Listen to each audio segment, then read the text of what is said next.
Olá, pessoal. Bom, a gente vai continuar aí falando um pouquinho, né, sobre a física, né? Então, a gente já viu potência, vimos energia, vimos o conceito de trabalho, tá? Hoje, a gente vai falar um pouquinho sobre as máquinas simples, tá? Como assim, máquinas simples ainda, né? O que que são máquinas simples, tá? São ferramentas, né, ou instrumentos aí que vão facilitar o nosso trabalho e a nossa execução em tarefas simples do nosso dia a dia. Então, por exemplo, aí uma tesoura, um abridor de garrafas, um saca-rolha, um cortador de unha, a roda, né, que acho que é o instrumento mais antigo aí usado pelo ser humano, né? Tudo isso são máquinas, tá? Simples, mas são máquinas. Esses utensílios, eles vão facilitar a nossa vida, porque facilitar a nossa vida, né? Porque eles vão diminuir a força com que a gente deve aplicar, né, para realizar uma determinada tarefa, para realizar isso mais facilmente, tá? As máquinas simples, geralmente elas têm apenas uma estrutura ou uma peça, né, que vai transmitir a ação da força para que assim ocorra um movimento, tá? Então, alguns tipos de máquinas simples a gente vai ver aí, tá? Começando aí com as polias, ou também chamadas roldanas, né? As polias, como qualquer outro tipo de máquina simples, vai reduzir a força para eu realizar um movimento, né? Então, ela vai mudar o sentido aí da força, né? Como puxa-se uma corda para baixo e o objeto vai subir, né? Acho que vocês já viram, né? Guindastes, por exemplo, né? Isso daqui. Já viram esse daqui do poço, né? Para pegar água, né? Ou esse tipo de guincho aqui do carro, né? Pense se não tivessem as polias, as roldanas, como é que ia fazer para pegar um peso grande e levar lá para cima? Seria muito mais difícil, né? Então, as polias conseguem fazer isso, né? Com as polias, com as roldanas, a gente consegue fazer isso, tá? Bom, quanto mais polias presas aí, menos força eu preciso fazer para subir aí um peso, tá? As roldanas, elas podem ser fixas, móveis ou compostas. As fixas, como está mostrando aqui na imagem, apontando aqui na imagem, é quando tem um eixo, né, que vai ficar preso aí a um suporte, tá? Já as móveis, elas vão reduzir a força necessária para movimentar uma carga, né, tem mais de uma polia, geralmente, e as compostas vão ser uma associação de várias polias, que vão reduzir ainda mais a força que a gente deve fazer, como eu já falei, né? Para calcular a força aí, quando as polias são compostas, né? Tem uma expressão matemática aí que a gente coloca aí o peso, né? Do objeto, na verdade o peso nada mais é que também uma força gravitacional, tá? Dividido por 2, né? Elevado a n. Esse n seria o número de polias que está associada aí, tá? Aí eu descubro a força necessária que aquela pessoa tem que fazer para erguer algum objeto naquelas polias compostas, tá certo?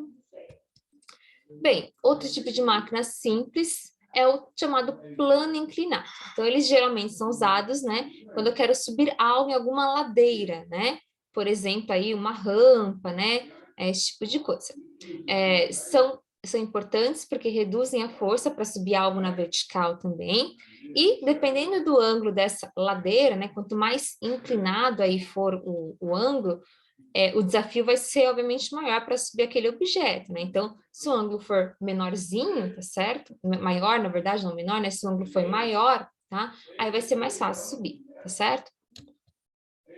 Bom, as alavancas aí, tá? As alavancas, elas precisam ter aí o quê? Uma barra rígida e 3 pontos diferentes. Que 3 pontos são esses?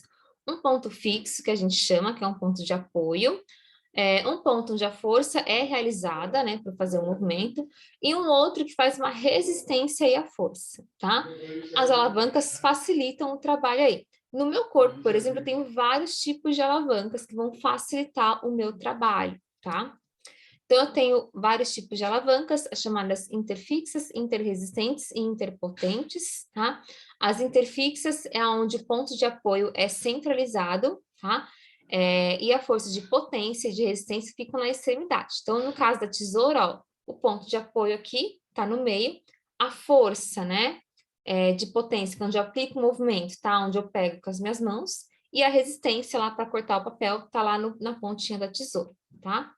As interresistentes são fica no meio, ou seja, a força de resistência, ela está centralizada, a próxima é o ponto de apoio a essa resistência, né? Então, aquele quebra-nozes é um tipo de alavanca interresistente.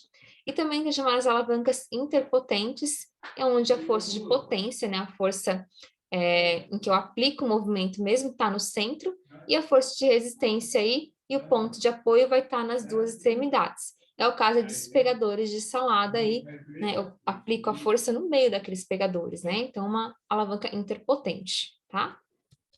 Bom, há 22 séculos, mais ou menos, um homem aí chamado Arquimedes, um grego chamado Arquimedes, né, encontrou aí um método extremamente simples para levantar pesos. Ele foi o cara que descobriu aí as alavancas, tá?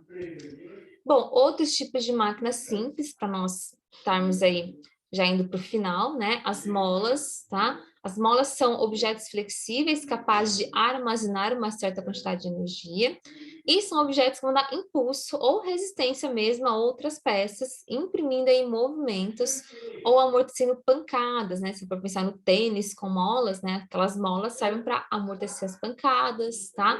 No caso, aquelas canetas, né? De ficar apertando para imprimir movimento, tá? Enfim, são objetos flexíveis capazes de armazenar aí energia.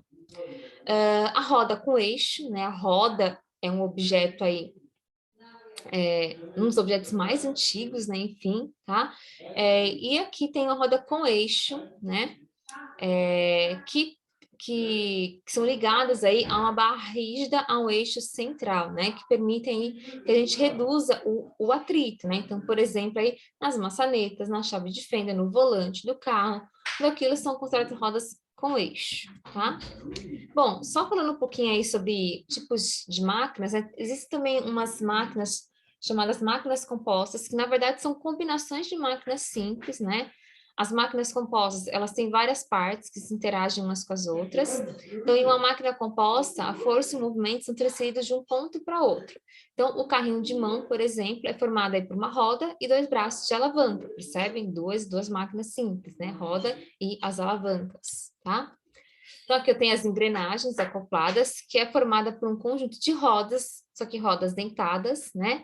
A energia aí vai se transferir de uma engrenagem para outra por meio de uma corrente, né? Olha a bicicleta é uma engrenagem, aqueles relógios, né, mais antigos também são engrenagens acopladas, tá? Conforme a combinação entre essas engrenagens, maior é a força ou velocidade que vai ser imposta a esses objetos, tá?